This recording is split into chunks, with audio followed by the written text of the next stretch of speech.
heart. And these gods were quarrelsome, but they were wise. They had an assembly, and they finally agreed to make more colors.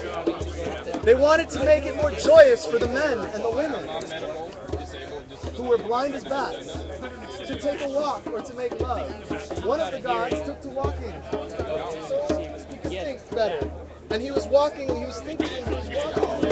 There was a rock and he tripped and he fell. And his head, so hurt, started to bleed. And the god, after screaming and squawking for quite a while, looked at his blood and he saw that it was another color. And he took it back to the assembly of the gods, and they named this color, the third color, red. After that, another god went to go look for a color to paint hope, for the feeling of hope. He found it, and though it took him a while, he went to show it to the assembly of the gods, and they named this color green. That's nice. It was the color of hope, the fourth color.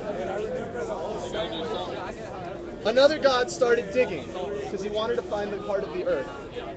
"What are you doing?" asked the other gods. "I'm trying to find the heart of the earth," he answered, throwing dirt all over the place. In time, he arrived at the heart of the earth, and he showed it to the other gods, and they named its color brown. Very good. It was the fifth color. Another god went straight upwards. "I want to see what the color of the world is," he said, and he kept climbing, and he kept climbing, and he kept climbing all the way up, and when he got very, very high up, he looked down and he saw the color of the whole world. But he didn't know how to bring it to where the gods were. So he kept looking at it, and he kept looking at it, and he kept looking at it, until the color was in his eyes, and he was blind. So then he went back down to earth in fits and starts because he was blind, and went to the other gods and said, "Look, in my eyes I hold the color of the world." And they named it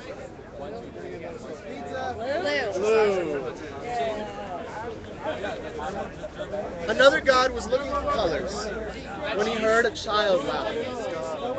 He snuck up on the child and he stole that laugh when the child wasn't paying attention. And the child started crying. And that's why a child can go from laughing to crying in just an instant. But he took that laugh back to the gods and they showed it to him. And they named that color yellow. The fifth color. Pizza, anybody? Hey, take some pizza to the other side. You guys ready to hear the end of the story? Yeah! You ready to hear the end of the story? Yeah! And they climbed to the top of a ceiba tree. Thank you for the pizza! Oh, I'm sorry, I skipped a page. By now the gods were tired and they drank some pozol and they went to sleep, leaving the colors in a little box which they threw beneath the ceiba tree.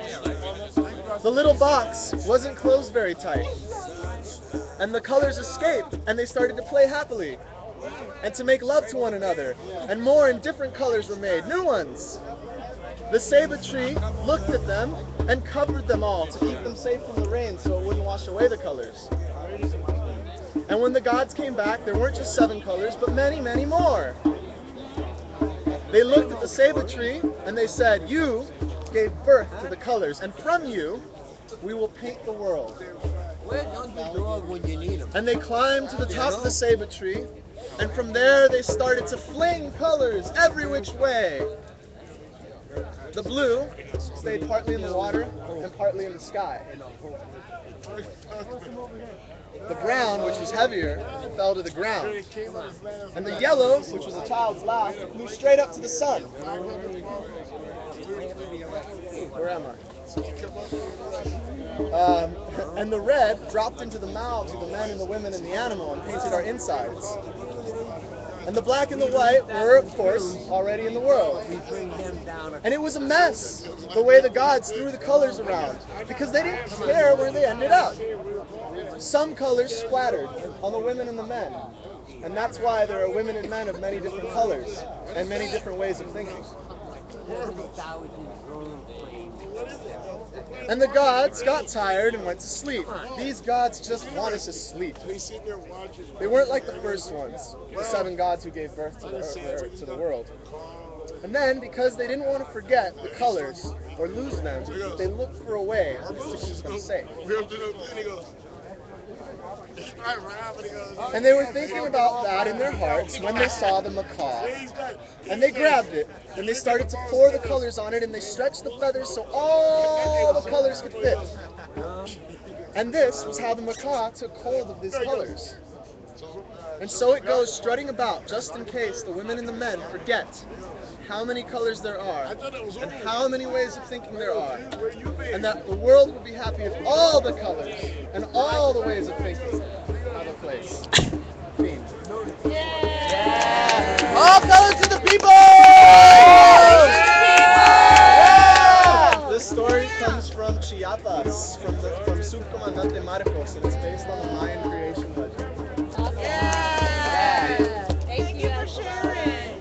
A1 distro. I know exactly what I'm gonna go put my guitar on.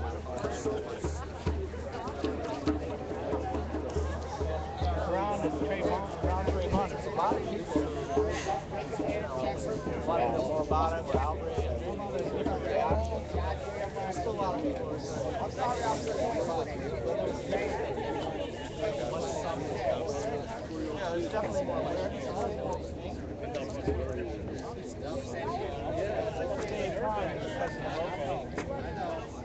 what you want to do about it. That's also the big question. Because people don't necessarily know what's right. Like, or if it'll do any good. That's the big question. There's a lot of pressure.